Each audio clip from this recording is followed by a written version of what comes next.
किसी का भाई, किसी का बेटा और किसी की पिता की जान चली गई सिर्फ एक ऐसे देश की वजह से जो पागल कुत्ते से भी गिरा हुआ सड़े हुए दिमाग वाले जानवर को पाल रखा है, क्योंकि हम उनको इंसान बोल ही नहीं सकते, वो इंसान है ही नहीं। और उनको पालने वाला देश पाकिस्तान, जो अपने आप को हमारे पड़ोसी बोलता है, लेकिन हमको ऐसा पड़ोसी चाहिए ही नहीं। मैं तो कहता हूँ उधर से टेक्टोनिक प्लेट शिफ्ट हो जाए और बीच में समंदर आ जाए, हमें ऐसे कचरे चाहिए ही नहीं। अगर तुमको धरती पे नर्क देखना है तो तुम पाकिस्तान को देख लो। लोग बोलते हैं गो टू हेल, मैं कहता हूँ गो टू पाकिस्तान, क्योंकि इस दोनों चीज में कोई फर्क है ही नहीं। पाकिस्तान ने आजादी के वक्त धर्म के नाम पे देश बना लिया, लेकिन कभी धार्मिक बन ही नहीं पाए। अगर धार्मिक बनते तो ये कुकर्म कभी कर ही नहीं सकते। मुझे लगता है पाकिस्तान में ऐसा कोई गर्व करने वाला इतिहास है ही नहीं जो कि वो उनके आने वाले जनरेशन को बता सके। लेकिन मुझे ये लगता है कि अब वो गर्व से ये बोल पाएंगे कि हमने बहुत सारे इनोसेंट लोगों की जान ले ली, जिनके पास अपने आप को डिफेंड करने के लिए कुछ था ही नहीं। इंडिया और पाकिस्तान में फर्क ये है कि इंडिया में जब किसी के घर कोई बच्चा पैदा होता है तो उसके माता पिता ये बोलते हैं मेरा बेटा इंजीनियर बनेगा, लेकिन पाकिस्तान में मेरा बेटा टेररिस्ट बनेगा।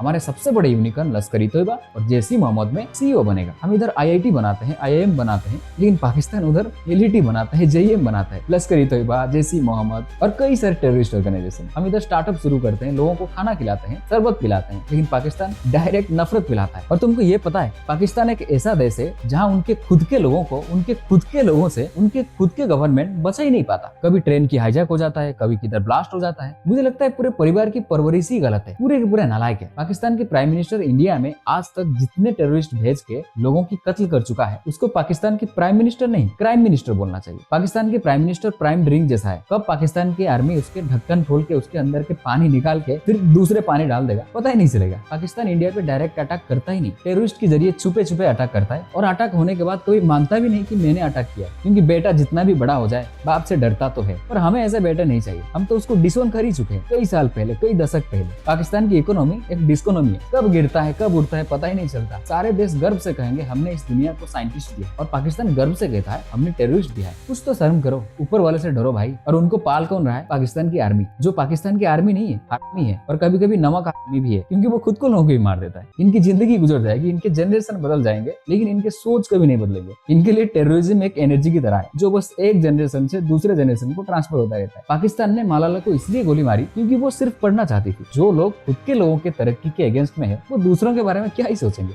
लेकिन आज पहलगाम में जो हुआ है ना, एक चीज कहना चाहता हूँ, पाकिस्तान को न्यूटन की थर्ड लॉ को याद करना चाहिए। Every action has equal and opposite reaction. पर वो रिएक्शन इक्वल नहीं होगा, उससे कई गुना ज्यादा होगा। पर एंड में मैं एक चीज कहना चाहता हूँ, हम अपने आप को विश्व गुरु कहते हैं, और हमारे ही देश में हमारे ही इनोसेंट नागरिकों को किसी और के देश के टेररिस्ट आके मार के चला जाते हैं। हम एक्शन तो जरूर लेंगे, लेकिन क्या हम अपने आप को और अपने गवर्नमेंट को ये चीज पूछना चाहिए कि नहीं कि आखिर ये हो कैसे गया?